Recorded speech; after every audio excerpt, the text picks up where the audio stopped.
Hi అండి. అందరికీ నమస్తే. వెల్కమ్ టు మై ఛానల్ సిరీస్ ఓమెన్ వ్లాగ్స్. ఈరోజైతే మనం విశాఖపట్నంలోని సింహాచలం దేవస్థానానికైతే వెళ్తున్నాము. ఆ సింహాచలం దేవస్థానానికి ఎలా వెళ్ళాలి, అక్కడ స్టే ఎలా చేయాలి, అలాగే అక్కడ ఆలయాల్లో ఇంకా దర్శించుకోవాల్సినవి ఇంకా ఏమైనా ఉన్నాయా, అలాంటి డీటెయిల్స్ అన్నిటిని నేను మీకు ఈ వీడియోలో అయితే షేర్ చేస్తాను. నేనైతే ఇక్కడ హైదరాబాద్ నుంచి ఎలా వెళ్ళాలి అనేది మాత్రమే చెప్తున్నానండి. మనకి సింహాచలానికి హైదరాబాద్ నుంచి డైరెక్ట్ ట్రైన్స్ అయితే ఉంటాయి, బట్ ఎక్కువ ట్రైన్స్ అయితే ఉండవు. కాకపోతే సికింద్రాబాద్ నుండి కానీ, కాచిగూడ నుండి కానీ వైజాగ్ స్టేషన్ కి చాలా ట్రైన్స్ ఉంటాయి. డైలీ ట్రైన్స్ ఉంటాయి. స్లీపర్ టికెట్స్ వచ్చేసి మనకి 410 రూపీస్ నుండి స్టార్ట్ అయితే అవుతాయి. మేమైతే అండ్ ఈవినింగ్ 5:30 వరకు అయితే స్టార్ట్ అయిపోయాము. ఇంకొద్దిసేపట్లో ఒక 2 minutes లో వైజాగ్ లో అయితే దిగిపోతాము. ఇదిగో ఇక్కడ చూస్తున్నారు కదా, సో వైజాగ్ స్టేషన్ అయితే వచ్చేసింది.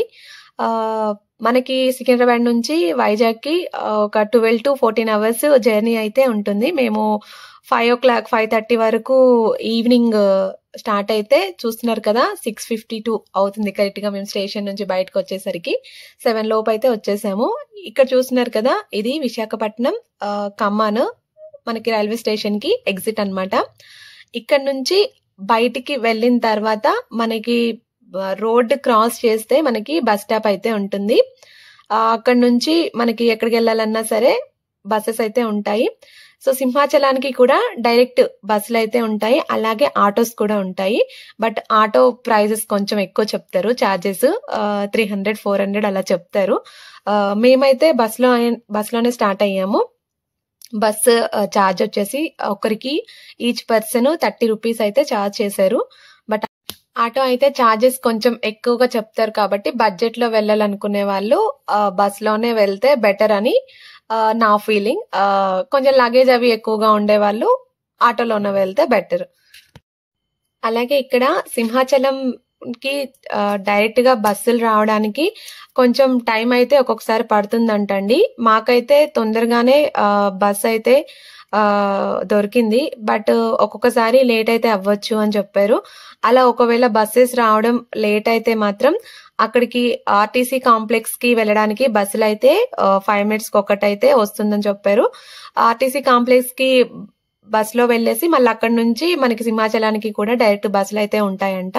ఒకవేళ లేట్ గా బస్సులు వస్తున్నాయి, బస్సెస్ తొందరగా రావట్లేదు అనుకునే వాళ్ళు ఆర్టీసీ కాంప్లెక్స్ కి వెళ్ళి అక్కడ నుంచి మళ్ళీ డైరెక్ట్ గా సింహాచలానికి అయితే బస్సెస్ అక్కడ ఎక్కువగా ఉంటాయంట. సో అలా కూడా మనం సింహాచలానికి వెళ్ళొచ్చు ఆర్టీసీ కాంప్లెక్స్ నుండి. అండ్ అలాగే మనం ఏ దేవాలయానికి వెళ్తున్నా, ఏ దేవస్థానానికి వెళ్తున్నా సరే అక్కడ స్థల పురాణాన్ని ఖచ్చితంగా తెలుసుకొని అయితే వెళ్ళాలి. సింహాచలంలో విష్ణుమూర్తి శ్రీ వరాహలక్ష్మీ నరసింహస్వామిగా పూజలను అయితే అందుకుంటున్నారు. స్వామివారు ఇక్కడ ఎలా వెలిశారు, అలాగే ఇక్కడ స్థల పురాణం ఏంటి అన్నది కూడా మనం ఈ వీడియోలో అయితే తెలుసుకుందాము. సంవత్సరంలో ఒక్కరోజు మాత్రమే మనకి ఈ సింహాచలంలో స్వామివారి నిజ రూప దర్శనం అయితే మనకి కల్పిస్తారండి. ఇక మిగతా సంవత్సరం మొత్తం స్వామివారు చందనంతో కప్పబడి లింగ రూపంలో మాత్రమే మనకి దర్శనమిస్తారు. సంవత్సరంలో ఒక్కరోజు, అది కూడా 12 గంటలు మాత్రమే మనకి స్వామివారి నిజ రూప దర్శన భాగ్యం అయితే కలుగుతుంది. అలాగే ఆ రోజు చాలా మంది స్వామివారిని దర్శనానికైతే వస్తారు. వైశాఖ శుద్ధ తదియ రోజు ఈ నిజ రూప దర్శనాన్ని అయితే మనకి కల్పిస్తారు. ఆ రోజు సంవత్సర కాలం పాటు స్వామివారిపై పూసిన ఆ చందనాన్ని, ఆ గంధాన్ని తీసి ఆ రోజు మనకి నిజరూప దర్శనాన్ని అయితే కలిగిస్తారండి. ఈ ప్రక్రియని చందనోత్సవంగా పిలుస్తారు. ఆ రోజే గిరి ప్రదక్షిణ కూడా చేస్తారు అని చెప్తారు. సింహగిరి చుట్టూ గిరి ప్రదక్షిణ కూడా చేస్తూ ఉంటారు. సో చందనోత్సవం అక్షయ తృతీయ రోజు అయితే మనకి జరుగుతుంది. తర్వాత మళ్ళీ స్వామివారికి చందనాన్ని పూసి ఎప్పటిలాగానే మనకి లింగరూప దర్శనంలో స్వామివారు దర్శనమిస్తూ ఉంటారు.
బస్ స్టాప్ కి అయితే వచ్చేసాము. ఇక్కడ మనం పైన గుడికి వెళ్ళడానికి బస్సెస్ లో కూడా వెళ్ళొచ్చు పైకి వెళ్ళడానికి, లేదు అంటే మెట్ల మార్గం ద్వారా కూడా వెళ్ళొచ్చు. మెట్ల మార్గం ద్వారా వెళ్ళడానికి బస్ స్టాప్ నుంచి బయటికి రాగానే కొంచెం ముందుకు వెళ్తే రైట్ సైడ్ లో మనకి మెట్ల మార్గం అయితే ఉంటుంది. ఆ ముందు ఇలా కొబ్బరికాయలు పూలు అన్ని అమ్ముతూ ఉంటారు. అలాగే ఇక్కడ అడివరం అనే ప్రాంతంలో స్వామివారి పుష్కరిణి కూడా ఉంది. ఒకప్పుడు ఇక్కడ స్నానాలు అవి చేసి స్వామివారిని దర్శించుకునేవారు అని చెప్తున్నారు. ఇక్కడికైతే పుష్కరిణి దగ్గరికి అయితే వచ్చేసామండి. ఇక్కడ చాలా మంది పుష్కరిణిలో స్నానాలు కూడా చేస్తున్నారు. పుష్కరిణిలో స్నానం చేసి స్వామివారిని అయితే దర్శనం చేసుకోవాలని చెప్తున్నారు. ఈ పుష్కరిణి చాలా లోతుగా ఉంటుందంట. సో కాబట్టి ఎక్కువగా అప్పటికంటే ఇప్పుడు స్నానాలు అవి చేయడం గాని, లేదంటే అక్కడ మధ్యలో అక్కడ ఒక చిన్న టెంపుల్ లా కనిపిస్తుంది కదా, అక్కడికి వెళ్ళడం కూడా ఇప్పుడైతే వెళ్ళనివ్వట్లేదంట. ఒకప్పుడు వెళ్ళేవారు, ఇప్పుడు మాత్రం వెళ్ళనివ్వట్లేదు. మేమైతే మెట్ల దగ్గర కొంచెం పుష్కరిణిలో దిగి తల మీద కొన్ని నీళ్లు చల్లుకొని అలాగే స్వామివారి దర్శనానికి మెట్ల మార్గం ద్వారా వెళ్ళడానికైతే స్టార్ట్ అయిపోయాము.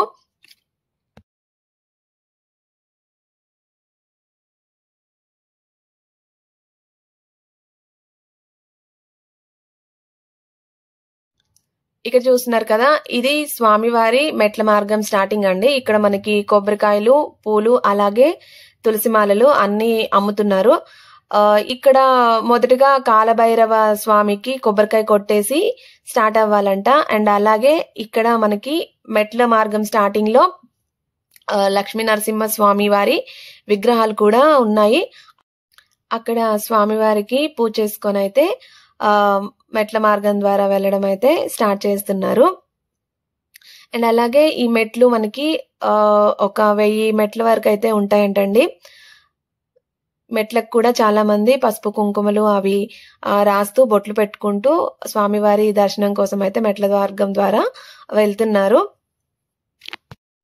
ఇక్కడ స్వామివారి స్థల పురాణం గురించి అయితే చెప్పుకుందామని అనుకున్నాం కదా. స్వామివారు సింహాచలం స్థల పురాణాన్ని మనం చరిత్ర ఆధారాలతో సహా చూస్తే 11వ శతాబ్దం వరకు ఈ ఆలయం అయితే మనకి కనిపిస్తుందండి.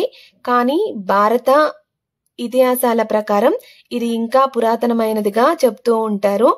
సింహాచలం అంటే సింహం పర్వతం అని అర్థం.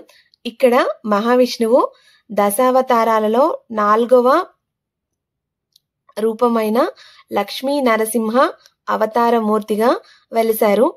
ఇతిహాసం ప్రకారం రాక్షసరాజు హిరణ్యకశిపుడు విష్ణువుకు బద్ధవైరి. తన కుమారుడైన ప్రహ్లాదుని పుట్టుకతోనే విష్ణు భక్తుడు. అనేక విధాల ప్రయత్నించి కుమారుణ్ణి విష్ణు విముఖుణ్ణి చేయలేకపోతాడు హిరణ్యకశిపుడు. చివరికి ప్రహ్లాదుని చంపించేందుకు కూడా ప్రయత్నిస్తాడు. కానీ ప్రతిసారి ప్రహ్లాదుని విష్ణుమూర్తి రక్షిస్తాడు. విసిగిన హిరణ్యకశిపుడు విష్ణువు సర్వవ్యాప్తమని చెబుతున్నావు కదా, ఏడి ఈ స్తంభంలో ఉన్నాడా చూపించమని స్తంభాన్ని పగలగొట్టగా విష్ణువు నరసింహస్వామిగా స్తంభాన్ని చీల్చుకొని వచ్చి హిరణ్యకశిపుని సంహరించి ప్రహ్లాదుడిని రక్షించాడు. స్థల పురాణం ప్రకారం ప్రహ్లాదుడు ఇక్కడ మొట్టమొదటిసారిగా వరాహ నరసింహస్వామి విగ్రహాన్ని ఆరాధించాడు. ఆ తరువాతి కాలంలో చంద్రవంశానికి చెందిన పురూరవుడు అనే రాజు విమానం మీద వెళుతుండగా ఈ స్థలానికి ఉన్న అత్యంత ప్రశస్తమైన శక్తి ప్రభావం వల్ల పురూరవుడి విమానం క్రిందకు ఆకర్షించబడింది. అతడికి పుట్టలో కప్పబడి ఉన్న వరాహ నరసింహస్వామి కనిపించాడు. విగ్రహాన్ని సంవత్సర కాలం పాటు చందనంతో కప్పి ఉంచి వైశాఖ శుద్ధ తదియ రోజు మాత్రమే చందనం లేకుండా నిజరూప దర్శనం కలిగేటట్లు చేయమని ఆకాశవాణి పురారవుడికి చెబుతుంది. ఆకాశవాణి పలికిన పలుకుల మేరకు పురారవుడు వరాహ నరసింహ స్వామికి దేవాలయాన్ని నిర్మించాడు. ఆ సాంప్రదాయం ఇప్పటికీ పాటించబడుతోంది. స్వామిలోని వేడిని చల్లార్చడానికి చందనంతో స్వామివారికి పూత పూస్తూ ఉంటారు. వరాహం, నరుడు, సింహం రూపాలు కలిగిన ఈ నరసింహుని అవతార నిజ రూపంలో వరాహం తల, సింహం తోక కలిగిన మనిషి శరీరంతో ఉంటుంది.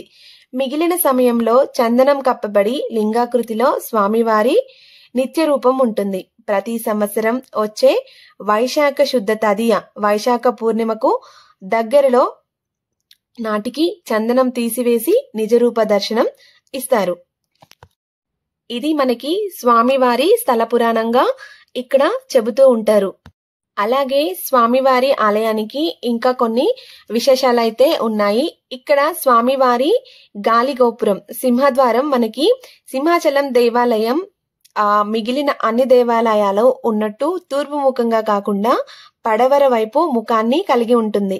సాధారణంగా తూర్పున ముఖద్వారం ఐశ్వర్యాన్ని ప్రసాదిస్తే పడమర ముఖద్వారం విజయాన్ని ఒసుకుతుందని హిందువుల నమ్మకం. కొండ మీద నుండి గాలి గోపురం మీదుగా ఆలయాన్ని చేరుకోవడానికి మనకి 41 మెట్లయితే ఉంటాయి. అలాగే ఆలయంలో ఇంకొక విశేషం కూడా ఉంది. అక్కడ కప్పస్తంభం అయితే ఉంటుందండి. దేవాలయపు గర్భగుడికి ఎదురుగా ఉన్న ప్రాకారంలో మనకి కప్పస్తంభం అయితే ఉంటుంది. ఈ స్తంభం సంతాన గోపాల యంత్రంపై ప్రతిష్ఠితపై ఉంటుందంట. ఇది అత్యంత శక్తివంతమైందని భక్తుల నమ్మకం. సంతానం లేని వారు ఈ కప్పస్తంభాన్ని కౌగిలించుకుంటే సంతానం కలుగుతుందని భక్తుల నమ్మకం. స్వామివారికి భక్తులు ఇక్కడే కప్పాలు అంటే కప్పం అంటే పన్ను చెల్లించేవారు కాబట్టి దీనిని కప్పపు స్తంభం అనేవారు. కాలక్రమేణా ఇది కప్పస్తంభం అయితే అయ్యింది. సింహగిరి ప్రాంతం జల సమృద్ధి గల ప్రాంతం. ఈ కొండలపై సహజ సిద్ధమైన జలధారలు ఉన్నాయి. వీటిలో కొన్ని గంగాధార, ఆకాశధార, చక్రధార, మాధవధార అని ప్రాచుర్యంలో అయితే ఉన్నాయి. భక్తులు ఈ దారల్లో స్నానాలు చేసి దైవ దర్శనం చేసి తరిస్తారు. స్వామికి తలనీలాలు సమర్పించుకున్న భక్తులు సమీపంలోని గంగాధారలో స్నానం చేసి దైవ దర్శనానికి వెళతారు. ప్రధాన దేవాలయానికి ఈశాన్య భాగంలో సహజ సిద్ధమైన నీటి సెలయేరు ఉంది. స్వామి కళ్యాణం తరువాత ఈ ఘట్టంలో స్నానం ఆచరిస్తారు. ఈ దారపై యోగ నరసింహస్వామి విగ్రహం ఉంది. అలాగే ఇక్కడ దగ్గరలో భైరవవాక కూడా ఉంటుందండి. సింహగిరికి మెట్ల మార్గంలో వస్తే కనిపించే భైరవవాక అడివరం గ్రామంలో మెట్ల వద్ద భైరవ ద్వారం ఉంది. ఇక్కడ భైరవ స్వామి విగ్రహం ఉంది. ఈ విగ్రహం ఎటువంటి పూజలు పునస్కారాలు అందుకోదు. 13-16 శతాబ్దాల మధ్య ఈ ప్రాంతం భైరవపురంగా ప్రాముఖ్యత అయితే పొందింది. అలాగే సింహాచలం కొండ చుట్టూ గిరి ప్రదక్షిణ కూడా చేస్తారండి. ఈ గిరి ప్రదక్షిణ ఆషాఢ శుద్ధ చతుర్దశి నాటి రాత్రి సింహగిరి మెట్ల వద్ద ప్రారంభించి కాలినడకన సింహగిరి చుట్టూ ప్రదక్షిణ చేసి కొండపైన స్వామివారిని దర్శించడంతో గిరి ప్రదక్షిణ అయితే పూర్తవుతుంది. ఆషాఢ పౌర్ణమి నాడు గిరి పౌర్ణమిని సింహాద్రి అప్పన్న ఉత్సవంగా చేస్తారు. కొండ దిగువన ఉన్న తొలిపావంచ దగ్గర నుంచి భక్తులు గిరి ప్రదక్షిణ మొదలు పెడతారు. 32 కిలోమీటర్ల వైశాల్యం కలిగిన అప్పన్న కొండ చుట్టూ భక్తులు ప్రదక్షిణం చేస్తారు. గిరి ప్రదక్షిణం చేసిన భక్తులు మరునాడు ఆలయంలో అప్పన్నను దర్శించుకుంటారు. కొండ చుట్టూ తిరగలేని భక్తులు ఆలయంలోనే ప్రదక్షిణ చేస్తారు. ఈ విధంగా స్వామివారి గిరి ప్రదక్షిణ చేసి స్వామివారిని దర్శించుకుంటూ ఉంటారు. సో వీటన్నిటిని మనకి ఆలయ విశేషాలుగా చెప్తూ ఉంటారు. సంవత్సర కాలంలో స్వామివారికి చేసే పండుగలు, అలాగే చందనోత్సవం, అలాగే గిరి ప్రదక్షిణం ఈ విధంగా అయితే మనకి చేస్తూ ఉంటారండి. మనం మెట్ల మార్గం లాస్ట్ వరకు అయితే వచ్చేసాము. ఈ కొద్దిసేపట్లో అయితే మెట్లు అయితే కంప్లీట్ అయిపోతాయి. ఫాస్ట్ గా అయితే ఎక్కలేదండి, చాలా నెమ్మదిగా అలా మొత్తం చుట్టూ లొకేషన్ ని చూస్తూ అలా మాట్లాడుకుంటూ మెట్లను అయితే మేము ఎక్కాము. మాకైతే ఒక 1 అవర్ అయితే పట్టింది. 1 అవర్ అయితే పట్టదు, తొందరగా ఎక్కేస్తే మనకి ఒక 40 minutes లో అయితే వెళ్ళిపోతాము. మేము కొంచెం తొందరగా వెళ్లకుండా నడుచుకుంటూ మాట్లాడుకుంటూ వెళ్ళాం కాబట్టి మాకు ఒక 1 అవర్ అయితే పట్టింది. అండ్ మేము వెళ్ళినప్పుడు క్లైమేట్ కూడా కొంచెం చల్లగానే ఉంది. ఇక్కడ చూస్తున్నారా, శ్రీ స్వామివారి ఆలయంకు మార్గం అని, అది లాస్ట్ మెట్ అండి. ఇక్కడ నుంచి ముందుకెళ్తే మనకి స్వామివారి గుడి అయితే వచ్చేస్తుంది. వస్తున్న వాళ్ళందరూ దర్శనానికి వెళ్ళి వస్తున్న వాళ్ళు ఇక్కడ చూస్తున్నారా, ఇది స్వామివారి టెంపుల్కి వెళ్ళేది. కొంచెం పైకి వెళ్ళాలి. పైన మనకి చాలా ప్రైవేట్ వెహికల్స్ అయితే కనిపిస్తాయండి. చాలా మంది కార్లలో, వాళ్ళ సొంత వెహికల్స్ లో కూడా మనకి కొండపైకి అయితే వస్తూ ఉంటారు. ఇక్కడ మీకు కనిపిస్తూ ఉంటాయి. సో ప్రైవేట్ వెహికల్స్ అండ్ అలాగే చాలా మంది వాళ్ళ ఓన్ వెహికల్స్ లో వస్తూ ఉంటారు. ఇక్కడ కనిపిస్తుంది కదండి, మనమైతే టెంపుల్ కి అయితే వచ్చేసాము. సో టెంపుల్ చూస్తున్నారు కదా, ఇది మనకి అండ్ టెంపుల్ కి ఎంట్రన్స్ అటు నుంచి అయితే ఉండదు, బట్ ఇది మనం ఎంట్రన్స్ లో మనకి టెంపుల్ అయితే ఉంటది. మనం అక్కడ నుంచి కొంచెం లెఫ్ట్ తీసుకొని స్వామివారి దర్శనానికి అయితే వెళ్ళాలి. సో ఇక్కడ కార్స్ అన్ని పార్కింగ్ చేస్తున్నారు కదా, అండ్ అలాగే ఇక్కడ పిఆర్ఓ ఆఫీస్ అని ఉంది. ఏదైనా ఇన్ఫర్మేషన్ అలాంటివి కావాలి అంటే అక్కడికి వెళ్తే మనకి ఇన్ఫర్మేషన్ అయితే ఇస్తారు. సో మేమైతే దర్శనానికి అయితే వెళ్ళిపోతున్నాము. అలాగే ఇక్కడ మనకి ఫ్రెష్ అప్ అయ్యి స్టే చేయడానికి రూమ్స్ కూడా దొరుకుతాయండి. మామూలుగా ఏసీ రూమ్ కి అయితే మనకి 1008 రూపీస్ అయితే చార్జ్ చేస్తారు. అలాగే నాన్ ఏసీ రూమ్స్ కి అయితే అండ్ 508 508 రూపాయలు అయితే చార్జ్ చేస్తారు. ఇవి రూమ్స్ అవైలబుల్ గా అయితే ఉంటాయి. మనం వెళ్తే మామూలుగా దొరుకుతాయి, దొరకకుండా అయితే ఉండవు. లేదు ముందు రోజే మనం రూమ్స్ అనేవి బుక్ చేసుకుంటాము అనుకుంటే మనం సైట్ లో అయితే మనం బుక్ చేసుకోవాల్సి అయితే ఉంటుంది. లేదు అంటే మాక్సిమం ఏమంత బిజీగా అయితే ఉండవు, దొరకవు అని ఏమైతే ఉండవు, ఖచ్చితంగా దొరుకుతాయి. ఇక్కడ కనిపిస్తుంది కదా, ఇక్కడైతే స్టేయింగ్ రూమ్స్ అండి. సో ఇక్కడికి వెళ్ళి మనం రూమ్ బుక్ చేసుకుంటే మనకి ఖచ్చితంగా రూమ్ అయితే దొరుకుతుంది.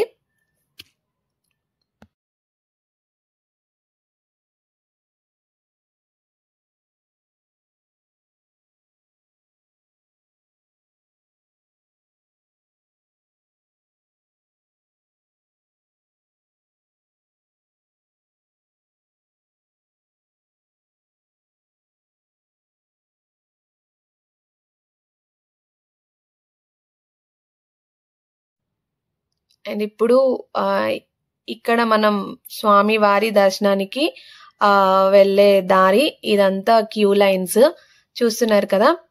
మనం క్యూ లైన్ లోకి వెళ్ళడానికి అయితే ముందుకు వెళ్తున్నాము. ఇవన్నీ క్యూ లైన్స్. సో ఖాళీ అయితే ఉన్నాయి.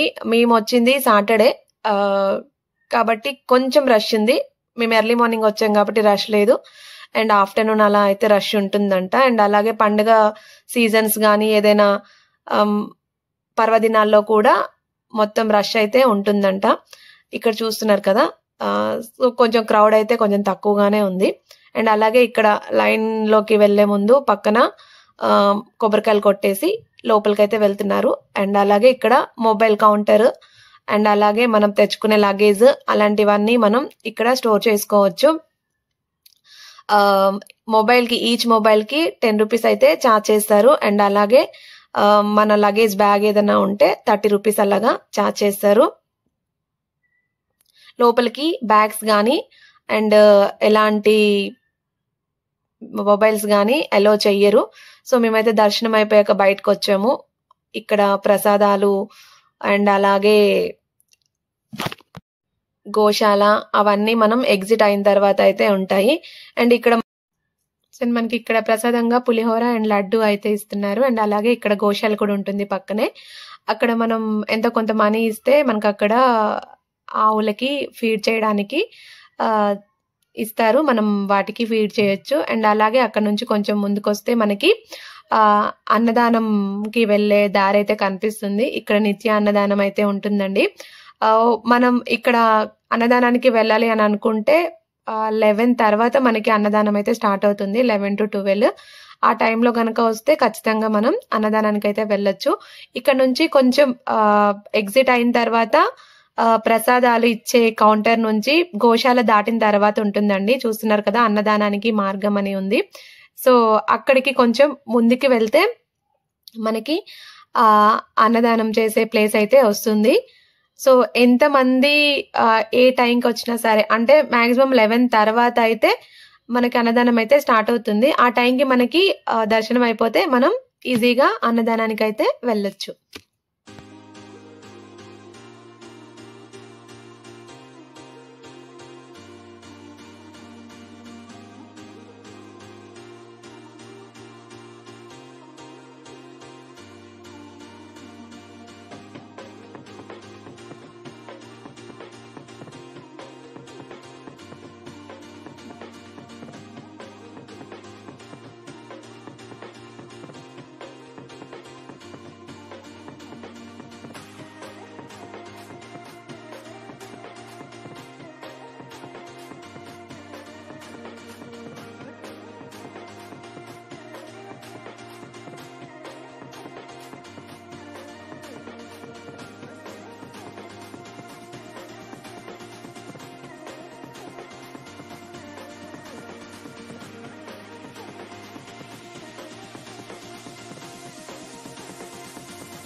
అండ్ అలాగే అక్కడ మనకి స్వామివారి అలంకరణకి ఉపయోగించిన పువ్వులతో అగరబత్తీలు కూడా చేసి అక్కడ అమ్ముతున్నారండి. అవైతే మేము ఒక 4 బాక్సెస్ అయితే తీసుకున్నాము. ట్రై చేద్దాము అని, ఎలా స్మెల్ ఉంటాయి ట్రై చేద్దాము అని. స్వామివారి అలంకరణకి ఉపయోగించిన వాటిలో కొన్ని ఇంగ్రీడియంట్స్ కలిపి అమ్ముతున్నామని చెప్పారు. సో తీసుకున్నాము. అలాగే ఇంకొంచెం ముందుకొస్తే ఇక్కడ అన్ని స్వామివారి ఫొటోస్, అలాగే ప్రసాదాలు, బ్రాస్ ఐటమ్స్ అన్ని అమ్మే షాప్స్ ఉన్నాయి. ఇక్కడ చూస్తున్నారు కదా, మనకి ఇక్కడ అన్ని బ్రాస్ ఐటమ్స్, స్వామివారి ఫొటోస్ కొనాలనుకున్నా అండ్ అలాగే ప్రసాదాలు కొనాలనుకున్నా అలాంటి షాప్స్ అన్ని ఇక్కడ ఉన్నాయి. సో ఇక్కడ చిన్న షాపింగ్ అయితే చేసాము మేము. ఇంట్లోకి ఏమన్నా పూజ సామాగ్రి కావాలన్నా, దేవుడి ఫొటోస్ కావాలన్నా అవన్నీ ఇక్కడైతే దొరుకుతున్నాయి. సో బ్రాస్ ఐటమ్స్ కూడా చాలా ఉన్నాయి.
ఇక్కడ షాపింగ్ అయితే పూర్తయిపోయాక కొంచెం ముందుకెళ్ళిన తర్వాత మనకి రైట్ సైడ్ లో అయితే కొండ కిందకి వెళ్ళడానికి బస్ స్టాప్ ఉంటుందండి. అక్కడికే మనకి కొండ కిందకి వెళ్ళడానికి బస్సులు అయితే వస్తాయి.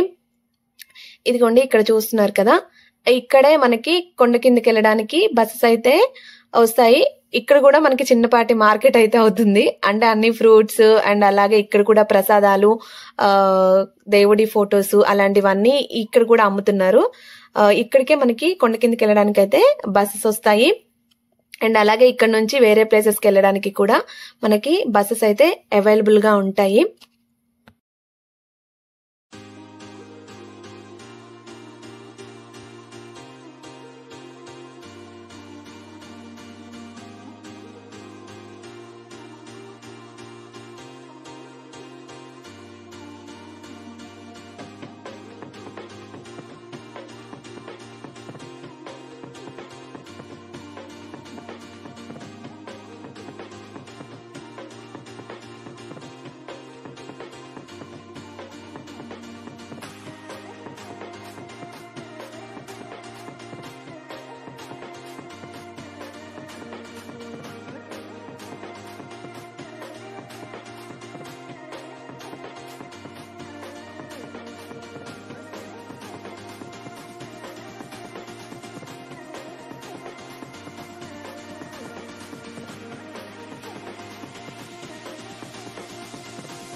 సో మేమైతే ఫైనల్ గా కొండ కిందకైతే వచ్చేసామండి.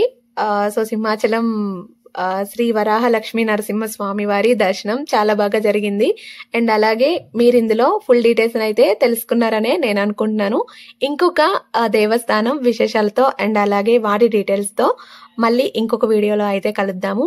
నా వీడియో గనక మీకు నచ్చినట్లయితే వీడియోని లైక్ చేయండి. అలాగే మీ ఫ్రెండ్స్ కి అండ్ ఫ్యామిలీ మెంబర్స్ కి షేర్ చేయండి.